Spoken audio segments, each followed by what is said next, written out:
Let me share with you three of the many stars that I follow and ask a little question.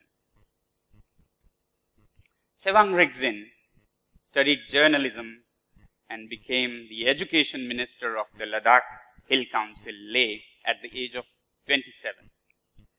Stanzin is a filmmaker today and has been winning awards at film festivals across India, France, and Canada. Tinless is a celebrated entrepreneur, featured in many national and international journals, and one of them has declared her the person of the year. Can you guess what could be common among these stars? No, they were not top scorers from an elite school. In fact, they were failures that failed miserably and repeatedly at school. Yet, they achieved these feats. Now, on the other end of the spectrum, the absurdity that we see is some of our colleges demand 100% marks to get an admission. Nothing less would do. Makes one wonder, why are students with 95% marks made to feel like failures? Let me take you to Ladakh to see some of our experiments in education. A little bit about Ladakh. A mountain desert at 11,000 feet in the rain shadow of the Himalayas. Nature has left us, well, high and dry.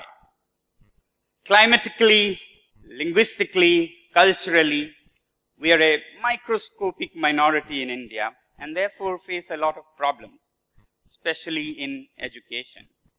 I came face to face with the reality, or rather the falseness, of the education system almost accidentally while tutoring 10th grade students to finance my own engineering studies. In those days, 95% of the students were failing in the 10th grade board exams. I was convinced at this rate, it could only be the system that is failing and not the students. I decided I was going to go back to Ladakh and work to change this system. Together with like-minded friends, we set up the Students' Educational and Cultural Movement of Ladakh, SECMOL. We worked with the government to bring reforms in the government schools, and within 7 years, the pass percentage went from 5 to 55%. Today, thank you. Today it stands at around 75%.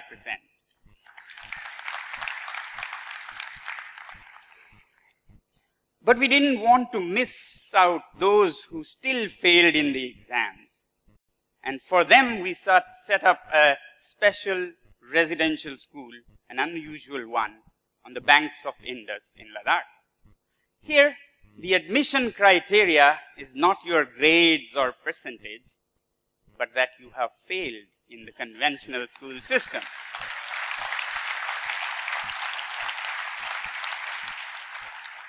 While those who have passed may be considered, but on the waiting list for a change. A typical student arrives at this campus as a lost and confused soul in one of our 2-week youth camps that are led by the seniors at the campus. These camps are held just after the board exams and before the results are declared.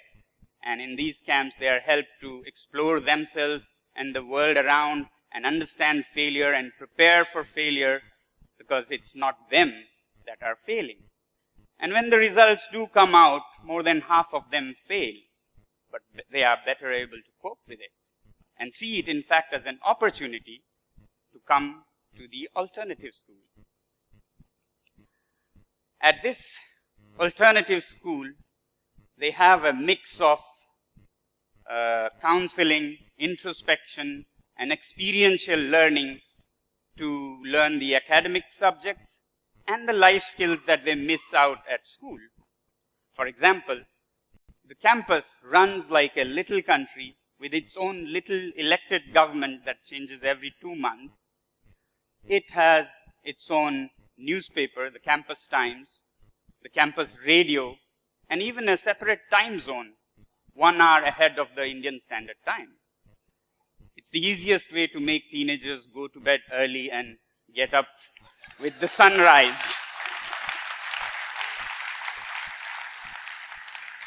The leader of their elected government may give them portfolios or responsibilities, for example, of management of the animals, the solar cooking devices, gardens and food production, electricity supply, accounts, and so on.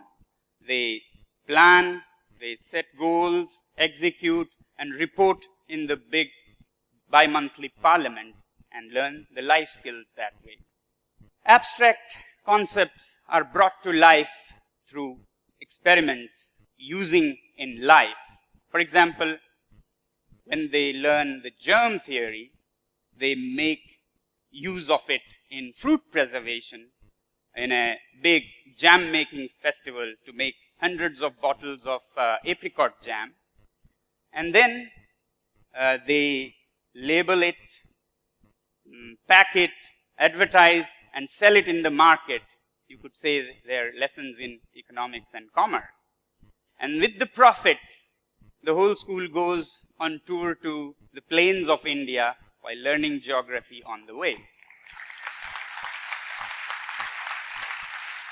And when they are back, they report it in the Campus Times, talk about it on the campus radio, and with such experiences, by the end of the year, they are so mature that they are ready to lead and mentor in the next youth camp where another batch of lost and confused souls come. Teenagers who are infamous around the world for how they are, it's unfair to them. You'll see that they can be our partners in running the system if they are given responsibilities, respect, and challenges to channelize their energy rather than a long list of rules and disciplines to follow. Like these innovations in education, innovations in general are a part of life at this campus. Innovations in science have revolved around the themes of earth, sun, ice, and fire. Now, earth or mud, that is the cheapest material right under our feet. We have built the whole campus using nothing but mud, no cement. And sun, the cheapest source of energy right above our head, is the source of power for heating these buildings. Passive solar heated buildings that requires no other fossil fuel keep these buildings at plus 15 degrees when outside it is minus 15. The sun is also used for all purposes. This campus is off-grid. For cooking, for vegetables in winter in the solar greenhouses, for natural lighting, electricity, water heating, water pumping. Even the cows on the campus live in solar-heated cowsheds. Ice can be a lot of fun and use also. The fun part first. This campus invented make it anywhere technique of ice hockey rinks and built what would probably be the largest ice hockey rink in India and produced women's ice hockey champions at the national level.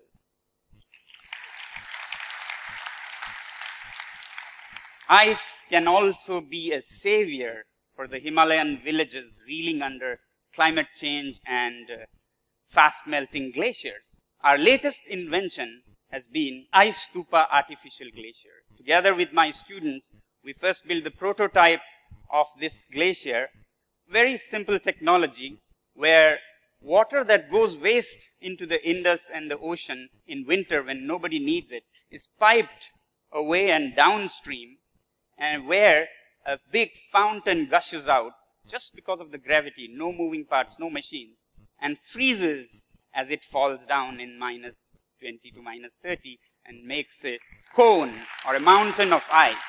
The geometric shape is such that it melts in late spring when farmers need water the most.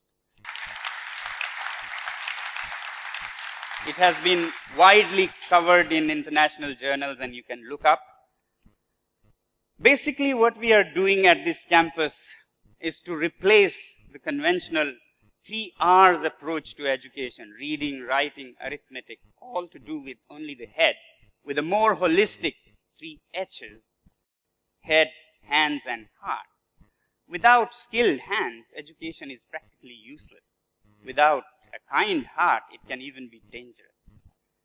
So my message is that in an unfortunate environment, even stars are discarded as failures.